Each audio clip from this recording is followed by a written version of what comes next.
अध्याय 7 सारांश। युगों कल्पों के संदर्भ में मनुष्य की आयु बहुत छोटी है। 60, 70, 80, अधिक से अधिक 100 वर्ष, और उसे बिताने के लिए मिला है शरीर जो रेतीली मिट्टी का कच्चा फूटता हुआ घड़ा है।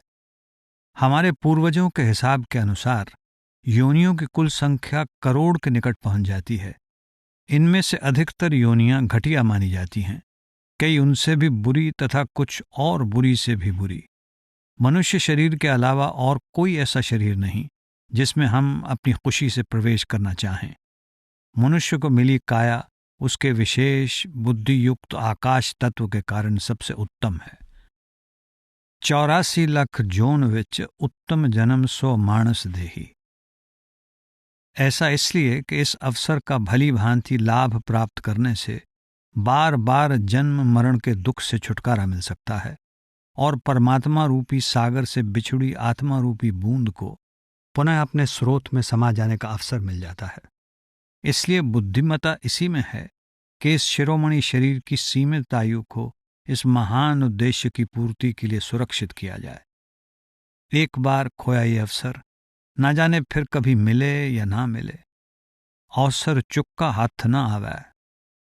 सतयुग, त्रेता, द्वापर, इन 3 गुणों में निज कल्याण के उद्देश्य के लिए जप तप यज्ञ दान आदि कई प्रकार के पुण्य कर्मों का प्रचार और अभ्यास किया जाता रहा, पर कलयुग में एक ही कर्म परम पद का अधिकारी बनाने वाला माना जाता है। वो है नाम यानी शब्द का अभ्यास। कलयुग की सुन साधना कर्म किरत की चलै न काई, कलयुग नामे की वड्याई।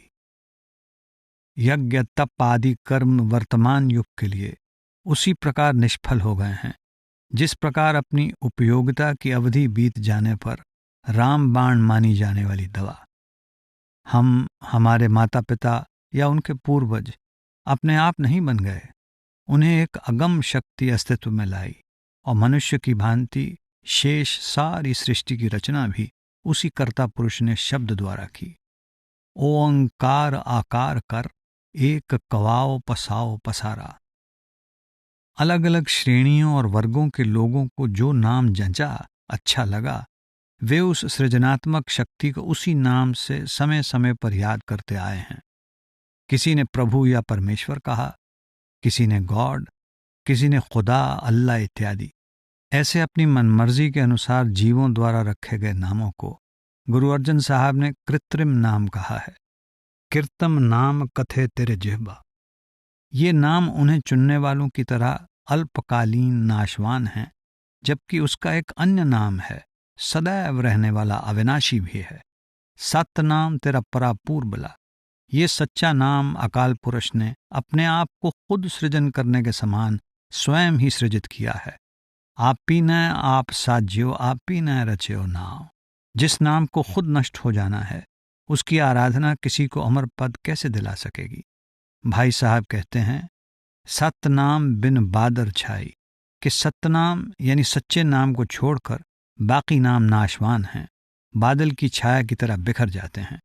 ये नाम किसी पुस्तक को पढ़ने से नहीं मिलता, ना ही इसका पता कहीं से सुन सुना कर लगता है। ये अमूल्य सिक्का परमेश्वर ने अपनी निजी टकसाल में तैयार करके उपयोग में लाने के लिए गुरु को सौंपा हुआ है।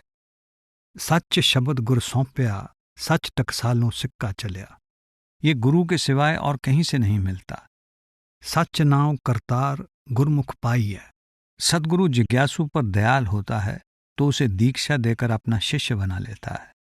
सतगुरु तुठै पाई है, साध संगत गुरमत गुरु सिखी। सदगुरु अपने शिष्य का अहम भाव दूर करके उसे विषय वकारों से मोड़कर हुक्म मानने वाला हुक्मी बंदा यानी आज्ञाकारी सेवक बनाकर निर्मल करके अपने अंदर ऐसे समा लेता है जैसे बूंद को सागर। गुरमुख सागर ज्यों बूंद होए समावई। जीवात्मा के उद्धार का ये उपकार परमात्मा स्वयं ही करता है, क्योंकि वही गुरु के रूप में नाम का भंडारी बनकर आता है। गुर परमेश्वर एक है, सच्चा शाह जगत बणजारा। जिस प्रकार की आदर्श शिष्टता के लिए भाई गुरदास जी अपने श्रोताओं को प्रेरित करते हैं, उसे खंडे धार गली भी कहा जाता है। हालांकि वो केवल शुरू में ही फीका लगता है, परंतु रूहानी अभ्यास में प्रगति होने पर जब उसका अमृत पीने को मिलता है, तब पता चलता है कि वो एक ऐसी अनमोल वस्तु है जिसके मिठास की तुलना संसार के किसी रस से नहीं की जा सकती।